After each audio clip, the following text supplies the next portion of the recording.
한때 춘천 도심의 중심가였던 육림고개. 춘천시가 청년몰 조성에 실패한 뒤 한 집 건너 한 집은 비어있을 정도로 한산합니다. 상인들은 40년 새 이런 불황은 없었다며 힘든 기색을 내비칩니다. 거진 다 나갔어요. 거진 다 나가고 옷가게도 나가고 지금 여기 있는 사람 얼마 안 돼. 다 나가서 빈 가게.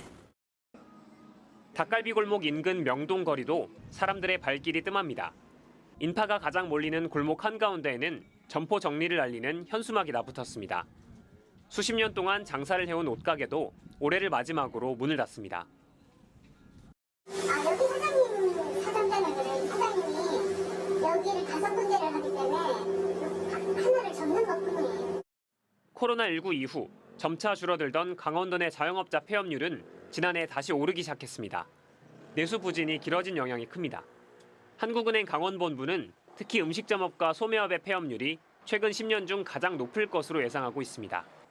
올해 폐업 음식점은 2,800개로 2년 만에 1,000곳이나 늘 것으로 전망했습니다. 소매업체 폐업률도 2022년 3.2%에서 올해 4.6%까지 오를 것으로 보고 있습니다. 강원도 취업자 중 자영업자 비율이 23%로 전국에서 5번째로 높은 상황이어서 경기 침체가 길어지면 타격이 커질 수밖에 없습니다. 자영업자의 대출 금액은 올 들어 감소세로 전환됐지만 금리가 높은 이금융권 이용 비중이 늘어나면서 자영업자 부채의 질은 악화되고 있습니다. 신용보증재단이 빚을 대신 갚아주는 비율과 대출을 받은 소상공인 가운데 저소득 비중도 증가하는 등 부채의 질마저 악화되고 있어 실효성 있는 대책 마련이 시급합니다. MBC 뉴스 김도균입니다. 빚을 갚기 위해 한식집을 폐업하고 새로 카페를 연 자영업자. 그러나 상황은 코로나 시기보다 더 심각합니다. 대출이 받아서 그걸로 연명을 하다가 도저히 그게 안 되고 많이 힘들고 그냥 겨우 제 생활비는 거의 안 쓰고. 내수 침체는 통계로도 확인됩니다.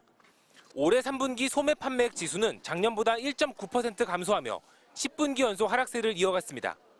파산 신청 법인 수는 벌써 1,500곳을 넘어섰고 사상 최대치를 기록할 전망입니다. 한국개발연구원 KDI는 1년째 내수 부진 평가를 유지하고 있고 정부도 이를 인정했습니다.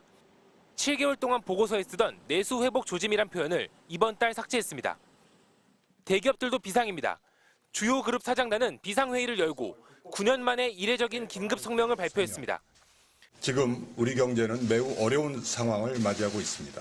중소기업 소상공인은 물론 중견, 대기업까지 큰 어려움에 직면할 수 있다고 보고. 문제는 대응책입니다.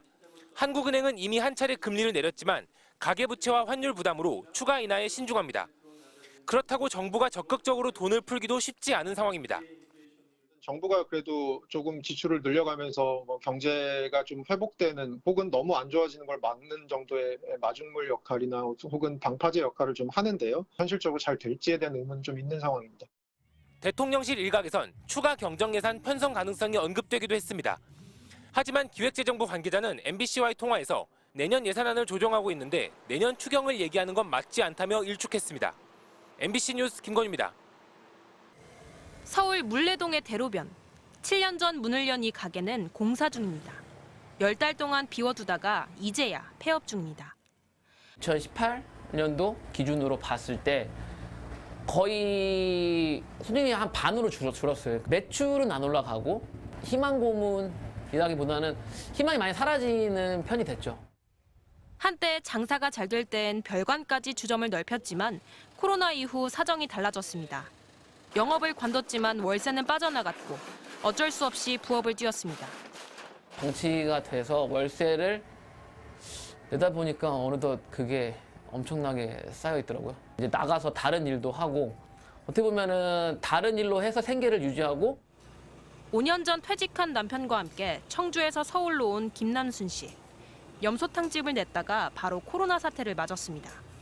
코로나가 길어지니까 지인들도 그게 안 되잖아요. 같이 힘드니까. 속만 상하죠. 부부는 식당 한쪽에서 쪽잠을 잡니다. 요즘은 음식 재료비라도 아끼려고 주말마다 고향 텃밭에 내려갑니다. 여름에 노각을 심어가지고 직접 따다가 이제 하기 시작을 한 거예요. 다만 얼마라도 좀 줄이기 위해서. 지난 한 해 폐업한 자영업자는 100만 명에 육박합니다. 코로나 때보다 높고 통계 작성 이래 최대치입니다. 가장 큰 이유는 사업 부진이었습니다. 올해가 더 심각하다는 건 황학동에서 먼저 느낄 수 있습니다. 중고 주방용품과 가구를 사고 파는 이곳. 자영업자들의 발길이 뚝 끊겼습니다. 보다시피 이 시간이면 지금 1시, 2시가 아주 여기가 피크야. 있나 봐봐. 가게마다 손님이 없잖아. 대신 폐업으로 내놓는 물건들만 들어옵니다. 싸타사타 고물상에 넘길 수밖에 없습니다. 적어도 손님이 찾아줘야죠. 언제 찾을지도 모르고 기약 없는 거니까 이제 고물을 따서 내버리고.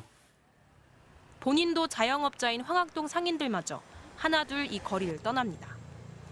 올해도 시장이 한 5, 6군데 정도 그만둔 데 있어요. 유난히 자영업이 많은 우리나라에서 자영업자 비율이 전체 20%선 아래로 떨어졌습니다. 그렇다고 좋은 일자리를 구해 떠난 게 아니라 어떻게든 버티다 서서히 무너지는 겁니다. 노후 때문에 우리 멈출 수가 없어요. 힘들어도. 그래야지 우리 2세한테 폐를 안 끼치니까. MBC 뉴스 김세영입니다.